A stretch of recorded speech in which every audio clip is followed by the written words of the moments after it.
सियासत की बिसात जब जनमत को आंख दिखाने लगते हैं तब ना तो जनता बचती है ना ही उनका जनमत। बिहार में मुख्यमंत्री नीतीश कुमार ने अपने आप को आज सुबह महागठबंधन की सरकार से अलग करने का फैसला कर दिया। आज शाम होते होते नीतीश कुमार भाजपा के समर्थन से नई सरकार का गठन कर लेंगे। लेकिन पिछले 4 सालों में बिहार में मुख्यमंत्री नीतीश कुमार ने जिस तरीके का राजनीतिक नाटक किया है, अगर उसको देखते हुए आप इस निष्कर्ष पर पहुंच रहे हैं कि इस फैसले के बाद नीतीश कुमार का राजनीतिक भविष्य अधर में लटक जाएगा, तो आप बहुत बड़ी गलतफहमी में हैं। क्योंकि आज हिंदुस्तान के तमाम राजनीतिक पार्टियों ने अपने राजनीतिक प्रपंचों से एक वोटर होने के नाते आपकी हैसियत केवल इतनी ही छोड़ी है कि आप हर बार चुनाव में वोट देकर आएं और स्याही से सटी अपनी उंगलियों के साथ सिर्फ एक तस्वीर खींचकर सोशल मीडिया पर डाल दें। इसके अलावा एक वोटर होने के नाते ना तो आपके जनमत का सम्मान है, ना ही आपके वोट का।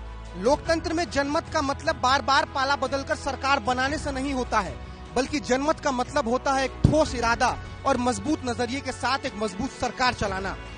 लेकिन बिहार में नीतीश कुमार ने बार बार इस जनमत का इस्तेमाल केवल अपने सत्ता की कुर्सी को बचाने के लिए ही किया है। बार बार पाला बदलने के बाद नीतीश कुमार का ये बयान कि पिछले गठबंधन की सरकार में कुछ चीजें ठीक नहीं चल रही थी, इसलिए हमने इस्तीफे का ऐलान कर दिया है और अब नई सरकार बनाएंगे नई पार्टी के साथ।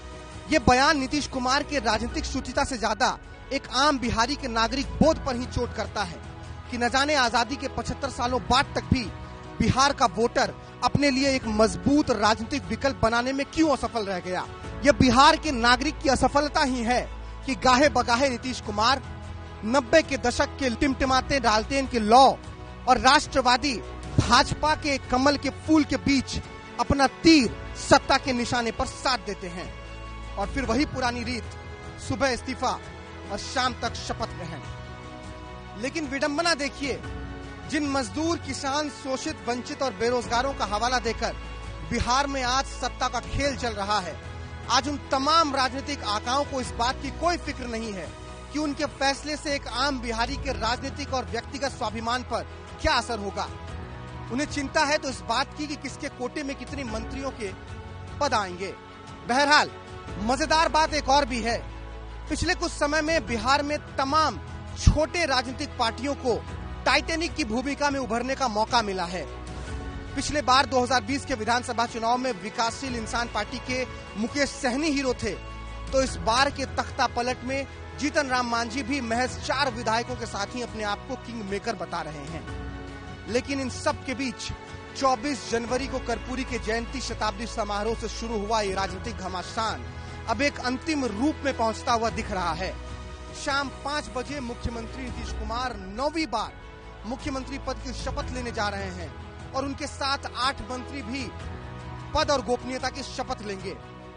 एक राजनीतिक विडंबना का जीता जागता उदाहरण ये भी है कि सम्राट चौधरी, बीजेपी के प्रदेश अध्यक्ष, जिसको कि भारतीय जनता पार्टी ने अपना उप मुख्यमंत्री बनाया है, उन्होंने कभी ये कसम खाई थी कि जब तक वो नीतीश कुमार को सत्ता से उखाड़ कर नहीं फेंक देंगे, वो अपने सर पर बंधे पाग को नहीं खोलेंगे। और आज अपने सर पर बंधे पगड़ी के साथ ही सम्राट चौधरी नीतीश कुमार के साथ मुख्यमंत्री पद की शपथ लेंगे।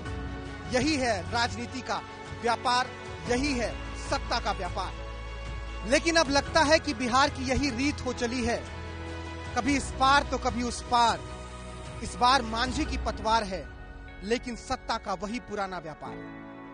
वीडियो जर्नलिस्ट राजा राम के साथ भारत सूरज, विस्तार न्यूज।